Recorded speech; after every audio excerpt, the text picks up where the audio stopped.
ამერიკის შეერთებულმა შტატებმა სანქციები დაუწესა ირანის იმ ოფიციალურ პირებს, რომლებსაც ანტისამთავრობო პროტესტის ჩახშობაში ედებათ ბრალი. სანქცირებულებს შორის მოხვდა ირანის ეროვნული უსაფრთხოების უზენაესი საბჭოს მდივანი ალი ლარიჟანი. ვაშინგტონი მას პროტესტის ჩახშობის კოორდინირებაში ადანაშაულებს, ისევე როგორც დემონსტრანტების წინააღმდეგ ძალის გამოყენებისკენ მიმართული მოწოდებების გაკეთებაში. სანქციები შეეხო ირანის 4 რეგიონალურ მეთაურს სამართალდამცავი ორგანოებიდან და რევოლუციური გვარდიიდან, კერძოდ პროტესტის ჩახშობაში მათი როლის გამო.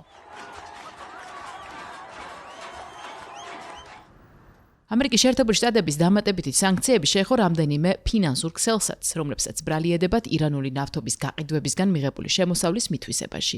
იმ ფონზე, როდესაც რიგით ირანელებს ეკონომიკური სირთულეების გადალახვა უწევთ, განსაკუთრებით ახლა, ეროვნული ვალუტის კოლაფსის შემდეგ.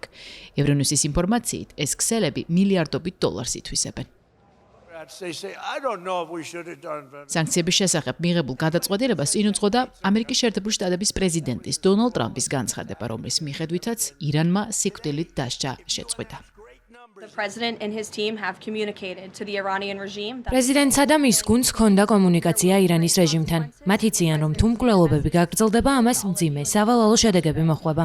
როგორც პრეზიდენტმა გაიგოს, სიკვდილით დასჯის გეგმა, რომელიც 800 ადამიანისთვის იყო განსაზღვრული, გაჩერდა. მაგიდაზე რჩება ყველა შესაძლო პასუხი, ასე რომ პრეზიდენტი აგრძელებს მოვლენების მონიტორინგს. ირანის ხელისუფლებამ ოფიციალურად უარყო 26 წლის ერფან სოლტანისთვის გამოტანილი სასიკვდილო განაჩენის აღსრულება. აქტივისტი გასულ კვირას დააკავეს და მის ოჯახის წევრებს მასთან ვიზიტის უფლებაც მისცეს, რამაც გააჩინა ეჭვი, რომ ეს შესაძლოა მათი ბოლოს შეხვედრა ყოფილიყო. უკვე დღეს ირანის ხელისუფლება აღნიშნავს, რომ სოლტანის ბრალდებები სიკვდილით დასჯას არ ექვემდებარება. მას ბრალი ირანის ისლამური სისტემის წინააღმდეგ პროპაგანდის გავრცელებაში ედება. ნორვეგიაში დაფუძნებული უფლებადამცველი არასამთავრობო ორგანიზაციის ინფორმაციით, ირანის უსაფრთხოების ძალებმა პროტესტის ჩახშობისას 3500-მდე დემონსტრანტი მოკლეს.